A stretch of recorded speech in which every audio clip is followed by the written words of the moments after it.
Hi, Hey, how are you? good. How are you Good. Can you hear me on this good? beautiful Monday? Beautiful Monday. Beautiful Monday. First and foremost, I just want to say thank you for doing this with me. I really appreciate it. Of course. Thank Um, you for having me. yeah, yeah.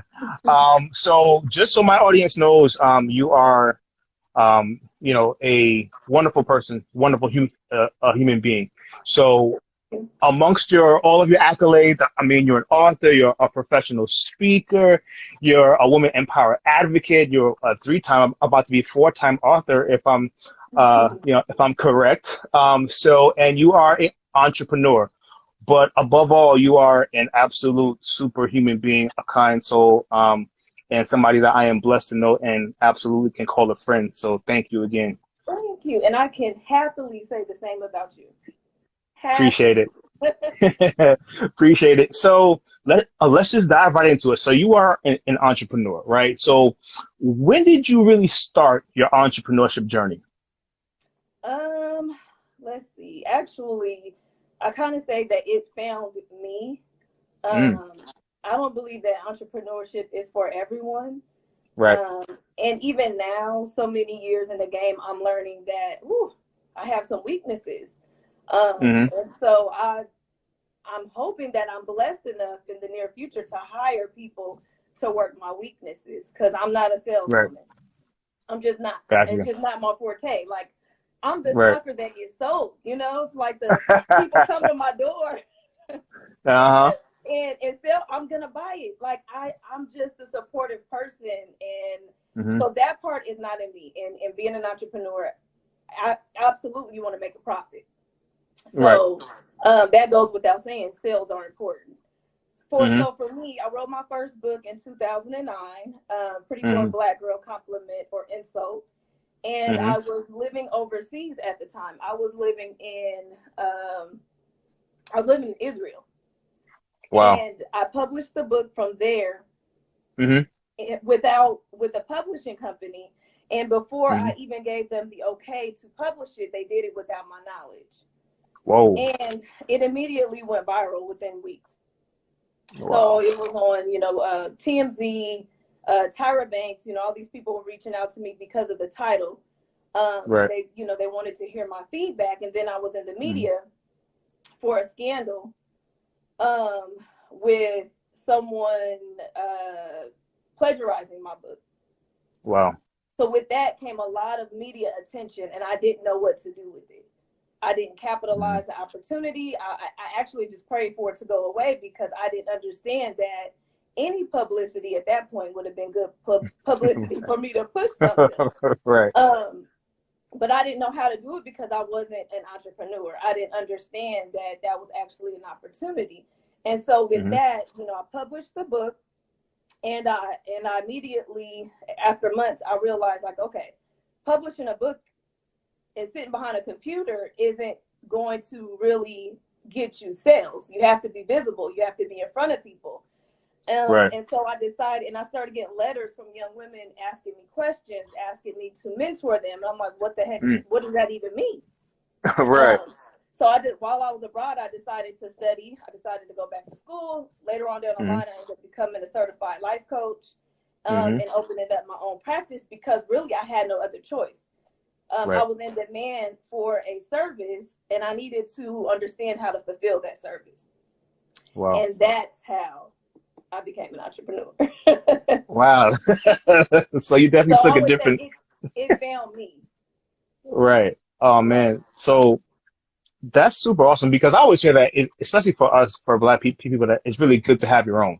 Even Right. if you work a 9 to 5 or whatever the case is, and you have your company, like it's good to have, your own business, something to provide that extra income and have multiple streams of income as well. So how has that part, even though it found you, how was that part for you? You know what I'm saying? Just managing. Now we're talking about what 11 years later, you being an entrepreneur. Like, how has that changed your life?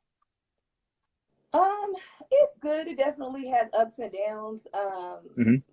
Like anything in life, but I think that it gave me more confidence to Right. believe in my abilities than putting all of my hopes and dreams into someone else. And like I Mm-hmm. said, I don't Mm-hmm. believe entrepreneurship is for everyone, but I do believe that Right. everyone should have a side hustle. And whether Mm-hmm. that side hustle turns into a profitable business Mm-hmm. is another determining factor. But I believe what you said, multiple streams of income in today's society is absolutely no way around that. Right. I mean, unless you're Dope. making 7 figures on your job and you're comfortable and you have a good Right. 401k, I Mm-hmm. believe that you should have something of your own and even an in-home business so that you're able to write off certain tax deductions and things like that. Everyone else is getting over on the system. Rich people have found a way to make Mm-hmm. it work for them, and we need Right. to find a way to make it work for us as well. Awesome. Couldn't say that better myself. So let's talk about birthing your goals into reality. So I know a lot of us have, lofty dreams and, vision boards and things like that, that we've had throughout the years. But what does it take to truly birth like your goals and your dreams into reality? Yeah, I mean, it all starts with what visualization, just visualizing yourself somewhere where you want to be. I mean, I think that's the determining factor. I mean, dreams are just, I mean, goals are just, you have to have a goal, right? Of In course. order to be successful. But I think people stop with dreaming. They dream, and they never manifest their dreams into reality. So I think Wow. visualization is important, and being able to Mm-hmm. write down where you see yourself, and then having micro goals for that dream. Mm. And realistic goals, because sometimes I think we want to skip the process Right. and get right to the profit of the things that Right. we want to see. But we have to know that everything takes time. And Mm-hmm. I think a lot of the things that hinder us from our goals or our dreams is we start comparing ourselves to what we see, not realizing that perception is not reality, right? Wow. And so I Mm-hmm. think it's important to visualize where you want to be, break down your dreams into micro goals, and just focus on yourself. Like, just focus on you, solely you. Don't focus on how long it's going to take to get there. Because if you Right. have a dream, if you have a story in your heart, I encourage you to follow it until you see it manifest. And it may not manifest when you want it to or when you think that it should, but it will Mm-hmm. manifest in the time in which that it was supposed to. Wow. That's very powerful. And speaking of, like your goals and your dreams, I feel like, especially in our community, Mm-hmm. we tend to self-sabotage a whole lot. Um, and I feel like a lot of that may be because we feel like we're not worthy of what we want in life. I feel like we're always trying to seek approval from others, whether could be your managers or your job. Like, you always seem to be kind of saying, oh my God, like, I want this, or can I have this, or I Mm-hmm. want that raise, but how do I ask for it? Right. Right. It seems like we're always just saying, oh, I want this, but I don't know how to get it. Right. So you self-sabotage yourself so that you don't achieve the goals or you don't get what you want out of life. So how does one kind of overcome, self-sabotage? Well, I think first of all is what is it that you love? What are you trying to obtain? Like, what is it Mm-hmm. that you love to do? The first thing you have to do is study that, become competent Mm-hmm. in it, because Mm-hmm. competency increase your confidence, right? The more Mm-hmm. competent you are in a thing, the more confidence you have in a thing. And so if you know, then you know. Mm-hmm. If you know, then you know, and then you can go after it because you know what? Can't nobody do this like me. If no one knows what I know.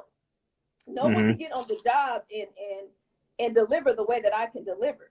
And so it's Mm-hmm. not being arrogant, but it's being confident in your Right. competence. And when you Right. have that, then nobody can stand in your way. But if you're Wow. not competent in your abilities, if you're not competent in that area that you say that you are a master of something in, if you're not competent in that area that you say that you are good in, then the confidence isn't going to be there, and you're going to always be looking at the other person. Right. Or you're going to always And feel that you need the validation from somebody because you don't think you've mm-hmm. got what it takes. Right. And that stands true, whether you have whether you have your own business, or whether you're in the corporate America. Right. Right. And that but I do feel like sometimes even if you know your stuff and you're confident, I feel like sometimes people do have a problem asking because they feel like they have this much rope, whether that, especially in the corporate world, like, I don't want to ask because what if they get mad that I'm asking and then I don't get the promotion or I don't get, the raise I'm looking for. And so they tend not to ask. So in addition to what you're saying, which is 100% spot on, is don't be afraid to speak up. Absolutely. Especially once you know your stuff, like the worst thing that they could do is say no. And if this corporation doesn't see your worth, then another one will. Right.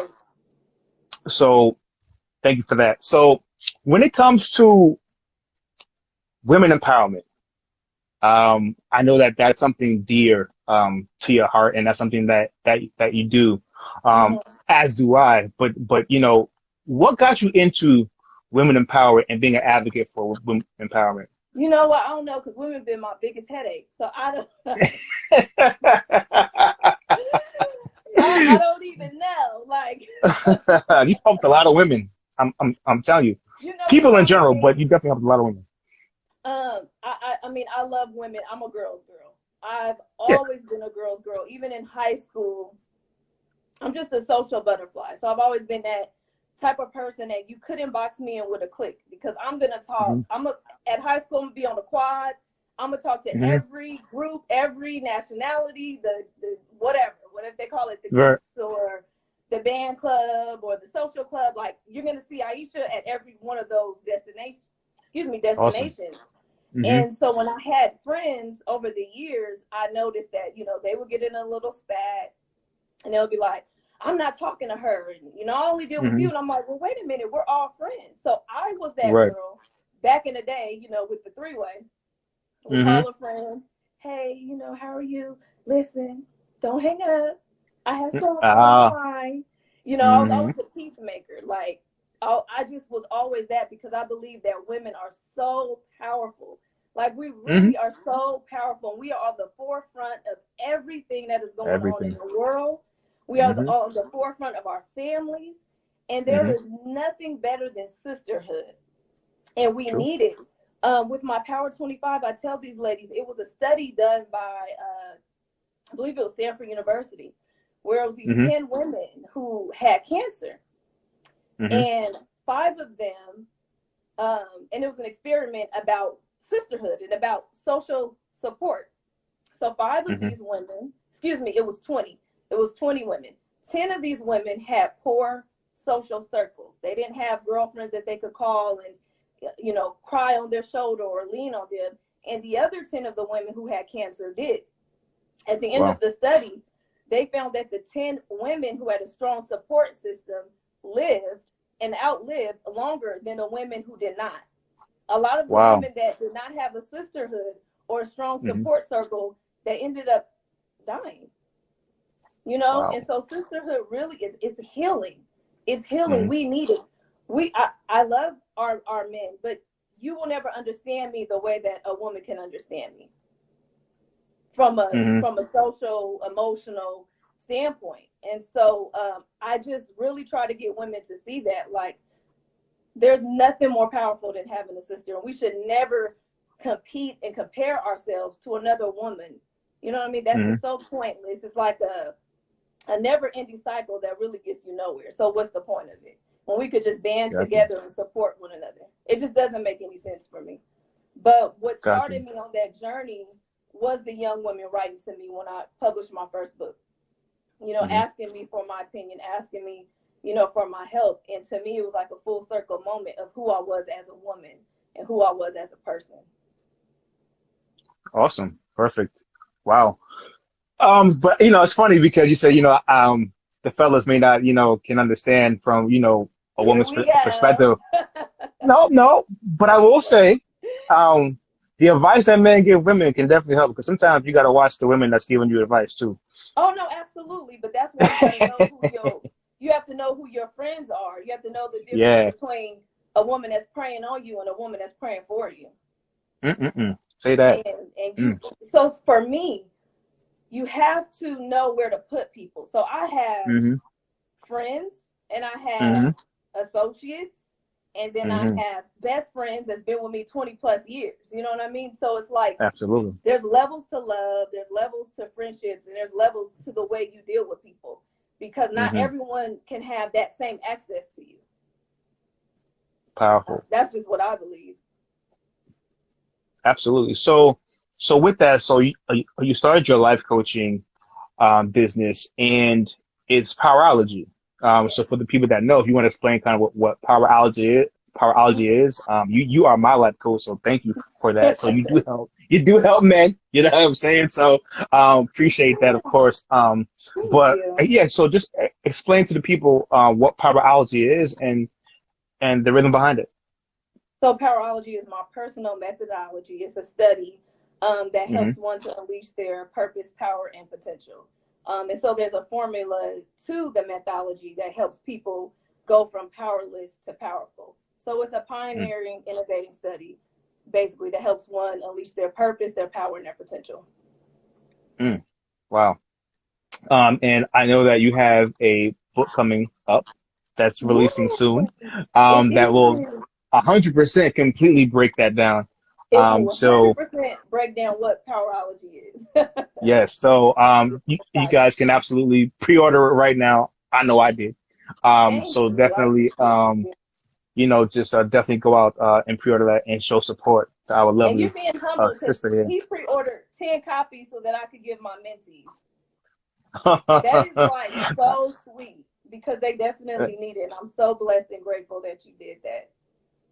Thank you. I I definitely appreciate it. appreciate you. Sometimes you just gotta pay it forward. Um, Absolutely. So switching gears to mental health. Mm-hmm. You've been on the forefront. I've been seeing a lot of your posts. Mm-hmm. You've been very verbal, very vocal. You, you're a mother, and you went from COVID to having a child go through as far as going to school and Right. COVID, and then all the social unrest and injustices and things like that. And you've been very vocal about all of those things. So how have you been able to kind of manage that, all of those things in raising Black boys as well? Right. Um, and your mental health. Like, Right. how have you been able to kind of compartmentalize those things and manage Man. your mental health? Look, there's like no, I think everyone in this moment is dealing with this at a different capacity, right? Hmm. And I can't say that there's a right way or a wrong way to feel or how to Right. move in this uncertainty because we've Hmm. never been in a place like this. None of us have never experienced so many adversities coming at us at one time. Not only Hmm. in our personal lives, but when we look at the world, it's just unbelievable. Like the tension and the unassurance and the things that we're dealing with is a lot. So I felt it and I feel every bit of it. And when it Hmm. first happened, honestly, I was running myself a little ragged to be honest with you. I market myself as I'm in Los Angeles, but I'm actually Right. 2.5 hours away from Los Angeles. Hmm. And Yeah. so I was filming, I was behind the scenes at that time. So I was driving to LA every other weekend. I had speaking engagements. I was hopping on planes like every other weekend. I literally was not resting. On top of that, I had a contract in the school district, so I was coaching and teaching personal development Monday through Friday. Sometimes I would Hmm. hop on a plane and fly right back to be at Hmm. school Monday morning. And so when it happened, I took it as an opportunity to regroup for myself. I took it Hmm. out as an opportunity to slow down and to rebrand and to Hmm. reconnect with God and just to enjoy the stillness. And I saw people in a panic, like, and I would see all these memes floating around social media, like, if you don't come out of quarantine with a book or a new business or Hmm. a new Yep. whatever, then you ain't doing something correctly. And I felt offended because I'm like, hold up, like, hold up. I did Yep. not allow social media to pressure me. I understood that rest is just as important as hustle. And Mm. there's a time and there's a season and there's a place for everything. So I took that opportunity for the first couple of months to rest and to really realign and not to focus so much on what was going on externally, but to focus on what was going on with myself internally. And that really did a lot for me. And then as time went on and we started to have all these racial tensions, and I have an adult Black son who would leave the house, and I honestly would feel afraid. You know, it was just a lot going on, and I felt like I had no control over things that were going on in my life. So I took it upon myself to give myself a challenge. The thing we struggle with in life is the things that we cannot control. Like, we all have a control issue. So I decided personally to not eat meat for no other reason. It wasn't like I was trying to get healthy, even though that should be the reason. It was more to practice discipline, to see if I can dedicate myself to myself, to see if I could do something for Aisha and not everyone else in the world. You know what I mean? So I gave myself a challenge to cut off meat. I started running a mile, 2 miles a day, just to give me some type of control over my life and over my situation. And with that, I was able to take some me time and meditate, and I started to feel better. So all of the outside external things that was going on, it was affecting me to a certain extent. You know what I mean? I learned to observe the things in the world rather than to absorb the things in the world. So that's how I've been dealing with it. I've just been taking personal time for, so I would say, give yourself a personal goal to be disciplined to, so that you can focus on yourself and you can focus on that goal, so you can celebrate yourself and be proud of yourself. And when doing that, you also have a little bit of time for yourself, you know, to focus on you, and you'll feel good about that. So even with all this chaoticness of everything else that is going on, you are still the first person that's the utmost important. Wow. Awesome. So I have a question. It says, how many hours of sleep do you recommend? Oh my God. I guess they say 8 hours of sleep, right? They say that. I mean, you know, but I think that is crazy right now. Yeah, I think, you know, but we do live in a time and where, you know, especially, well, from both where you're from and from where I'm from, being from Cali and from New York, like there's this thing that you don't sleep, like you sleep when you're dead, like, you know, can't stop, won't stop, stuff like that, you know, and it's like sleep is the cousin of death, you know, stuff like that. We come from the era where that's always said, Absolutely. you know, where you have to always be on go 24/7, 365 in order to be productive. But if you keep going at that rate, your body's going to shut you down in one way or another. And most of the time, it's going to be in a way that you don't like. So no. Capitalism in our country is so corrupt and it's so toxic that it makes you believe that this hustle 24/7 culture is normal. It's normal. It's normalized. But there's nothing normal about it. There's nothing normal about it. And it's sad because I see people hustling so hard for that bag, chasing the money, but they're forgetting about the things that they once dreamed of that meant something to them. Whether that was to get married or to have a child or to do whatever it is, because they're just so focused on the finances of things. And I have to say, our government doesn't make it any easier for us, because it's, like I said, we could barely work a 9 to 5 and survive without having a side hustle or a side business. Right. So we're under pressure by the conditions of this world, unfortunately. But it really is important to rest and take care of yourself. Absolutely. 100%. And then even the corporations that you work for sometimes have you working 12, 13, 14 hours.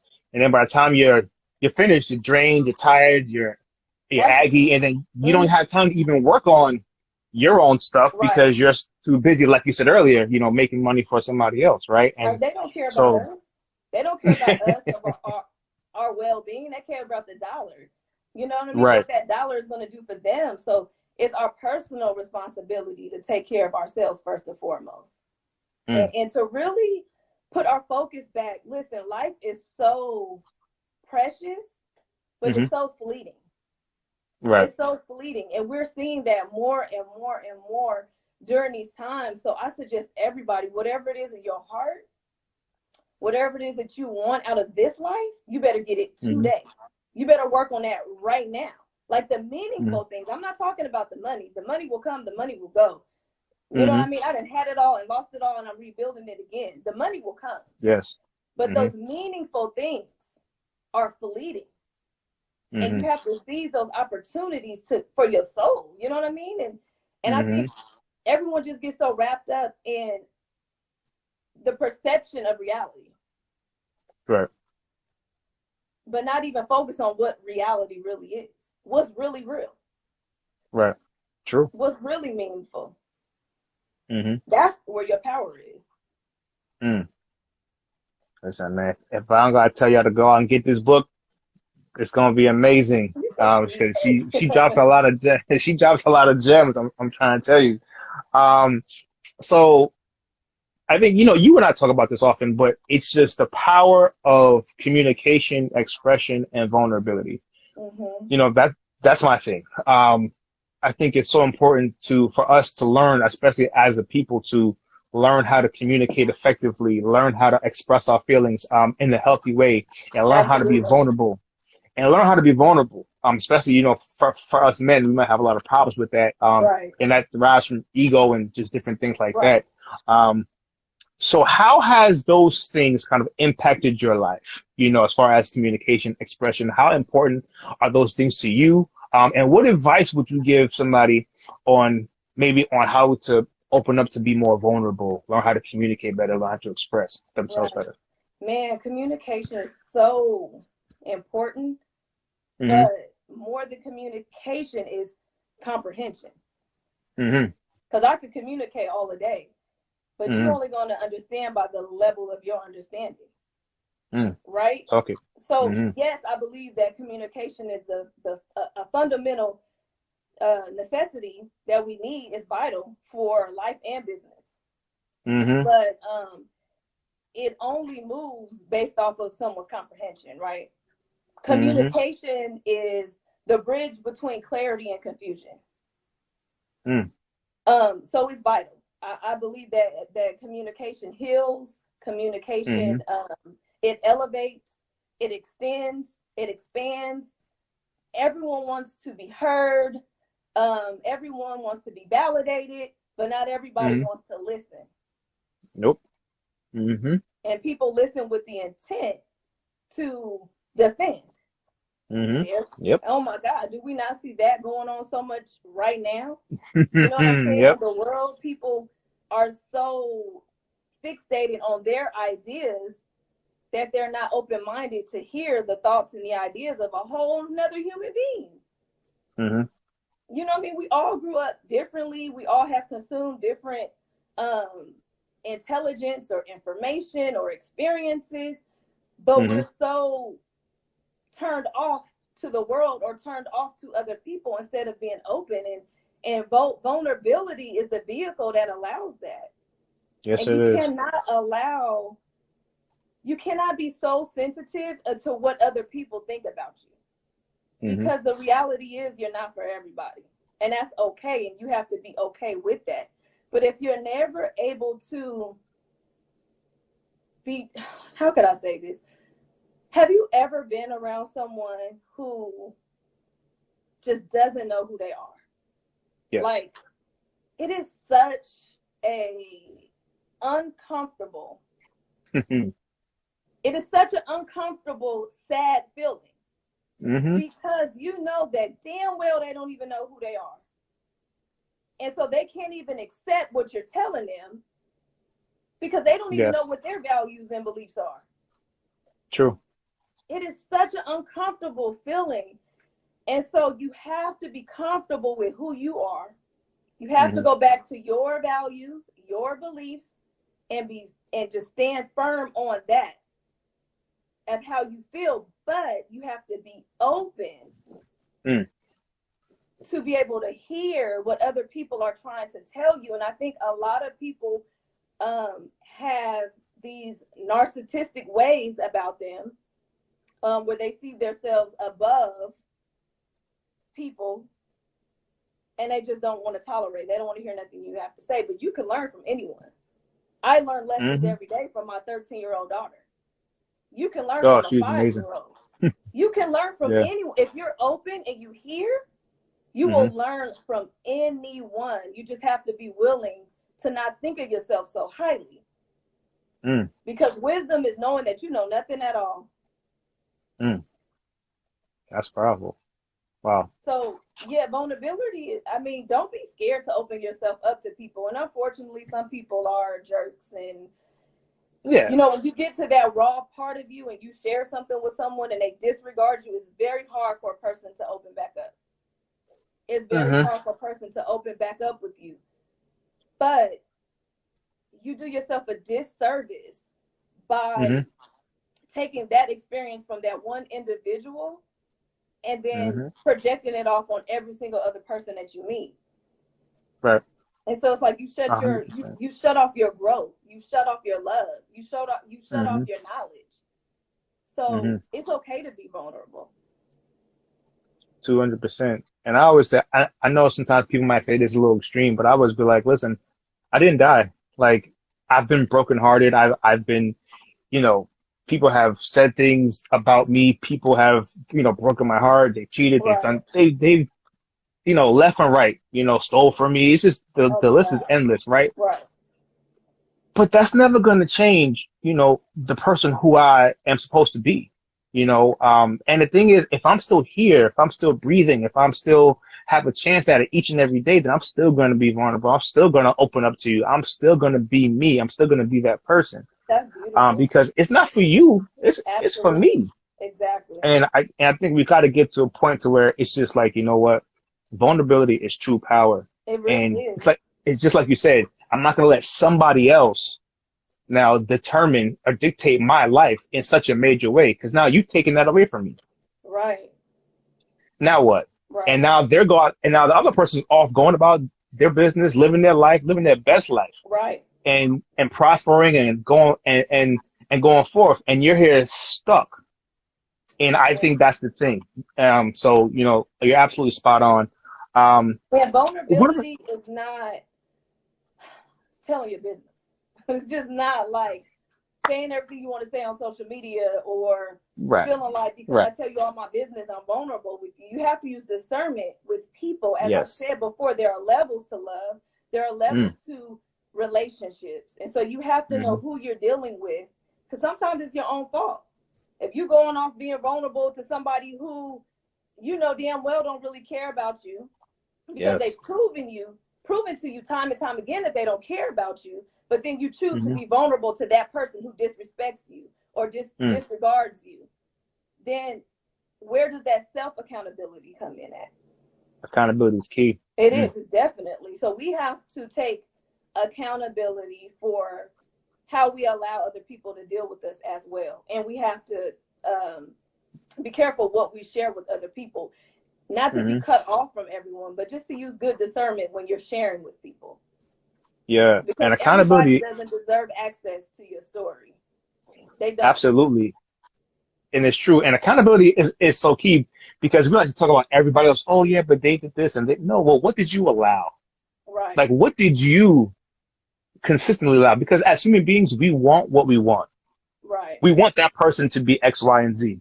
Right. So we continuously treat them as such because that's what we want, knowing up here that that's not the truth.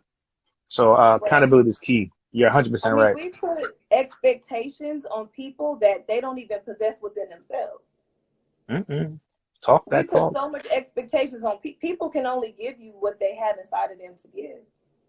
And you have to know who that person is. Like I spoke to you before, it's just that feeling. I mean, I can't tell you in so much detail, but it's that feeling of knowing you're talking to someone or you're sharing a moment with someone and you're like, this person does not even know who they are. So how can you share a vulnerable, heartfelt, emotional subject with someone who does not even have it in themselves to take time to know who they are? How are they going to help you when they can't even help themselves? Yep. And it's about capacity. It's like a lot of times we tend to love people that don't love on the same capacity as Absolutely. us. So we could love on a 200% and they might could love on 30%. And Right. those two things just don't add up. So you'll always feel empty. You'll always Yeah. feel alone. You'll always And in feel this that because time, they don't have the same capacity as you. this is the perfect time. It's not a test. I don't like tests, but this is the Hmm. perfect time to examine those Hmm. people. Because anybody in this time going through all of this external obstacles and hardships and loss that we're going through in the world, and Mm. they still got time to have drama, and they still have Mm. time to find fault, and they still got time to point fingers, and they still got time for negativity, Mm. those are not people that I want in that circle that I talk about. Mm. Because where's your heart? Where's your Mm. heart? If you still have time to hold grudges and all of that during a time like this, those are not people that I want in my circle. Because I feel like where's your heart? And what's holding you in bondage that way to where like real life encounters don't shake your core? Wow. Mm. So I know you got to run. Just one more thing. You do something called the Power 25. And I just kind of just wanted to, and I think it's super dope. And I know that, with COVID, you Mm-hmm. can't probably, travel a lot now, but you were doing that, for women. And I thought that was amazing. So if you just kind of want to explain just what that is, and at some point, once this is all over, maybe people can get involved with it. Absolutely, I know. So we took our last, if we would have known Mexico was our last hoorah, Yeah. You we might have would have extended stayed that an another extra week. couple of days, man. I'm telling you. Hmm. But Power 25 started as a conversational dinner event where Hmm. it was just 25 women, and I do something called the sisterhood audit, of which I kind of talked about earlier. Hmm. And the first one blew me away. And the lady's like, when's the next one? When's the next one? I was like, we're going to do it next month. And so Right. we took it to LA, and ladies flew in from, all over the state. We had 25 ladies again. And the lady, they asked, they said, can you always please keep it at 25? Can you keep it intimate? And I was like, absolutely. And the conversations, you talk about vulnerability, and the sisterhood that I saw and I felt in that room was like nothing I've ever experienced in my life. And my Hmm. heart was so very full. I'm not going to say I lost hope in women, because like I said, I don't compare every experience I have and project it on the next person. But I have Right. had a lot of difficulties with women, stealing from me, blocking me out of certain circles. I lived overseas for 10 years. Mm. And so when I wrote my 2 books, Living Abroad, and I came back to the United States, where do you go as a grown woman to meet like-minded women? Where do you go? I'm not in college. Hmm. I don't know clubs. It's like, where do you go to Right. meet these women? And Hmm. I wanted to meet women who were in the same space that I was, doing women Right. empowerment. So I would reach out to women like, hey, my name's Aisha. Yeah. I'm looking for a friend. No, just play. But I would look for people who exuded the same characteristics and heart that I thought that they had. Mm. And so by doing that, I would invest in people, because no one really wants to connect with you or talk to you if you're not at first investing in them. So I would Right. invest in other people's things. I would fly across wherever to link up with these women, and they Hmm. will break my heart. Like, they would literally Wow. break my heart, because I would be vulnerable in the things that I'm looking for and the things that I needed. But instead of them seeing me as a sister of the same heart or the same mind, they would immediately feel threatened by me Wow. or start competing with me. And I just didn't understand it, because I'm not that person. I don't have that in me. So I would cry because I did not freaking understand it. I Hmm. honestly was like, oh my God, I this is weird and this is new to me. You know, I left Mm-hmm. here at 22 years old. Mm. You know, and I come back and it's like, it was just the weirdest thing. So I was tired of sitting at tables where I felt I had to prove myself, or people only wanted me at a table because of who I was married to. Mm-hmm. So I decided to create my own, and that's what I did with Power 25. I believe that my vibe would attract my tribe, and those who had a heart of like-minded with mine would come out, and that is exactly what happened. So we end up Mm-hmm. touring and taking Power 25 to different cities, different states, and the sisterhood just grew. So we took our trip to Mexico, Mm-hmm. and that was the last thing that we had. But we are an online community, Power 25 Collective. We're Mm-hmm. working on a membership site right now. And the ladies are just some of the most beautiful, loving, giving people that I've ever met in my life. So I'm so honored. I'm so grateful to have those type of women in my tribe. And during this time, you know, we're doing Zooms. We're trying to stay connected to one another. I do have our next retreat planned out in Jamaica. Not sure when it's going to happen. I postponed it and I'm pushing it back, but as soon as they set us free, we out of here. Amazing. So on a last note, is there anything that you would, if you looked at a 21-year-old you, a young woman, what advice would you give her? Oh man, don't focus on no boy or none of that. Don't focus Hey, on no that's good advice. man. They coming. Like, Hey. focus on yourself. Like, seriously, Mm. this is what I tell my high schoolers, you know, they're 18, 19, some of them 20. It's like, whatever it is that you dreamt up as a child, or the thing that you wanted to be, it is not out of reach. It really, literally is not out of reach. The world is not as big as it appears to be. And you know someone that knows someone that knows someone who could connect the dots for you. So I would say really get back to that thing the thing that you always dreamed of doing, do it. Break it down into micro steps and you will get there. But when we let go of the dream of our heart, when we let it go, all we do is delay the process. Not saying you won't get there. Not saying you won't get there in life, but why not get there as soon as you can? Exactly. So that you can have happiness. Mm-hmm. Awesome. And on the flip side, you are raising, you did raise a young man. So if you were talking to somebody that was your son's age and giving him advice, what would you tell him? Yeah, I tell them the same thing. Same thing. All of my son and his friends, I'm like, what are you guys doing? Like I said, life is precious, but it's so fleeting. We don't know when it's up. None of us do. So why prolong something that's going to bring you joy? Why prolong something that's going to, and it's not a rush. It's not a rush to do. It's not like, oh my God, I need to hurry up and figure out my life and put it all together. No, it's just doing whatever makes you feel good right now. You know what I mean? Just working towards that goal or trying to achieve that dream. But it's no rush. Like, I think a lot of young people, because this glamorized success, this glamorized popularity, they feel so rushed to like become this millionaire or like this overnight success or to be this or to be that. But at the end of the day, like, money is good. It provides you with opportunities, but it does not just give you internal happiness. True. It doesn't give you internal happiness.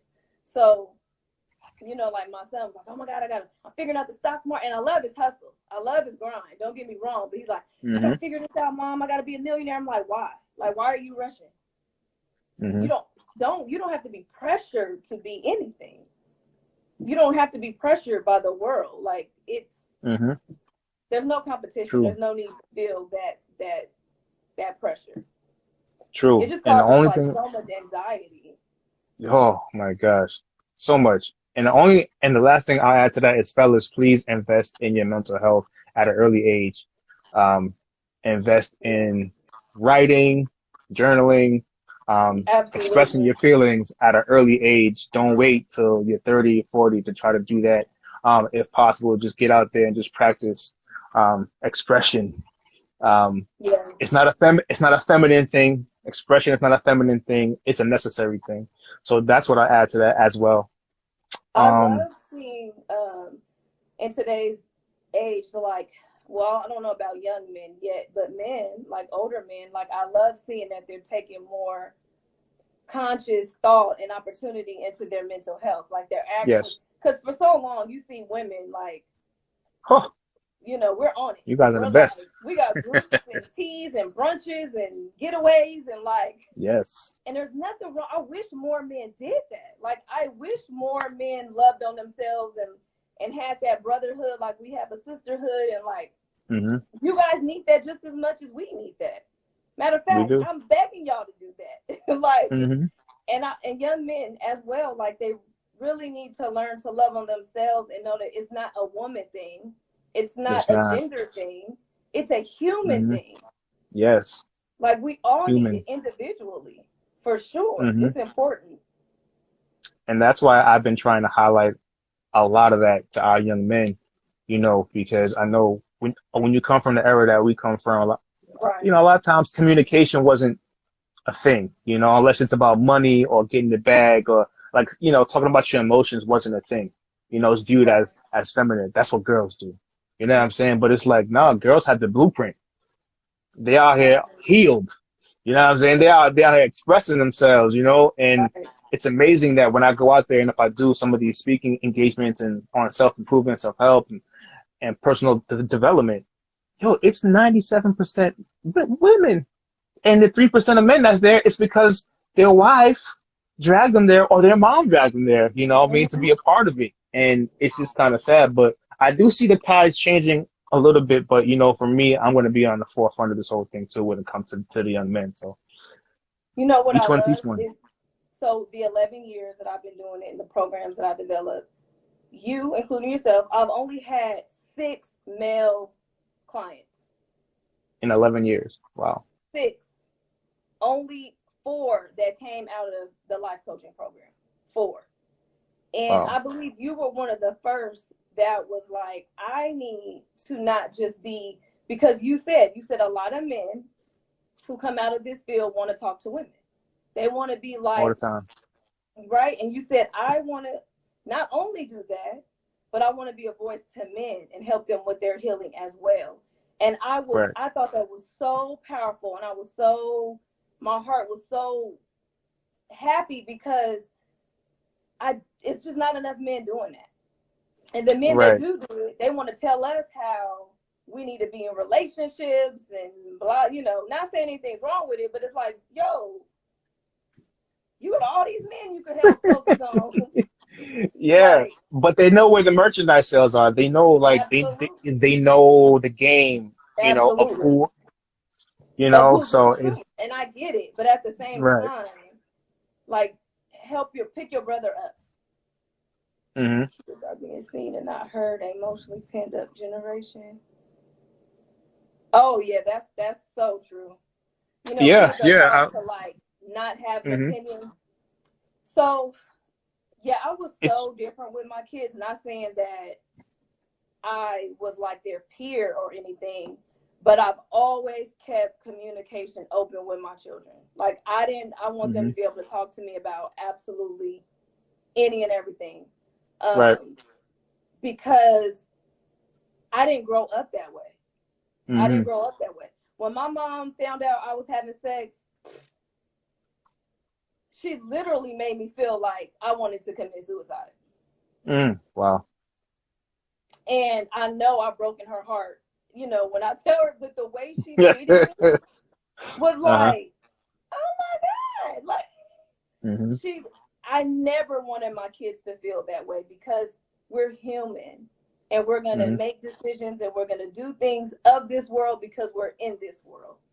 And Yep. if I can't be there for you as your parent, as your, you know, as your mom and allow you to be vulnerable with me, then they're going to grow up guarded and be that way with other people. Yep. And that's why I always wanted to try to break down this generational rhetoric, this old Right. generational rhetoric. Because we're raising, especially our boys, we're raising them in an Amazon generation, but giving them Right. Toys R Us values. And Toys R Us is out of business. It's gone. You know Right. what I'm saying? Like we've got to give our young boys tools, the tools that they need starting from an early age, not to try to heal them at 30 years old. That doesn't, Absolutely. that's a much harder thing to do than to teach them the right things at the age of 7, 8, or youngest 4, 5, 6, 7, 8, and give them the same tools that you give our young women. You know what I'm saying? And so, that's where I'm at, and that's why I'm doing the things that I'm doing, because how can we ever have a healed community and healed homes if we don't ever teach our men things except for get money and sleep with women? That's, Exactly. to me, like there's got to be something else. Like we've got to get away from just, yes, there is a time for that, but there's a time for you to also learn different values as a man. Right. Right. You know what I'm saying? Absolutely. It's just we have to be multifaceted as men, Hmm. Right. and also teaching that providing for a home is more than just financial. It's about Absolutely. being present and amongst Yes. other things too. So Right. you know, So I know that you have to get up out of here and do a few things. Okay, he said we say it takes a village to raise a child, but happens when the village is sick and in denial. Keep helping us heal. We are slowly getting there. Yes, sir. Yes, yes. So I know you have to get out of here. Thank you again for doing this with me. I really do appreciate it. I think it's going to help a lot of people and have helped a lot of people doing this. I created this platform to just have open conversations and dialogues with people like you who are successful, but also have a heart for people, Right. and are doing the right things too, in the world. And it's not afraid to be vulnerable. So thank you. I love what you're It's doing. Thank you for doing this. Thank you definitely, for if you want asking me.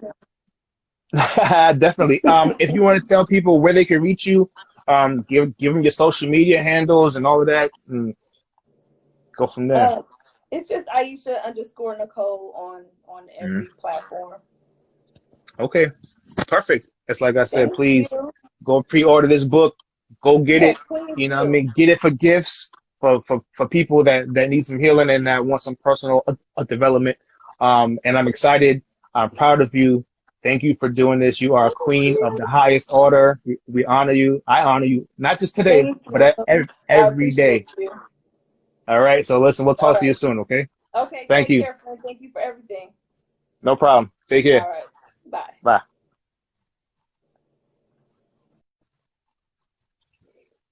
All right. Well, thank y'all for joining in. We'll be back. I'll be back again on Thursday at 6 o'clock with another incredible guest. Thank you for joining me.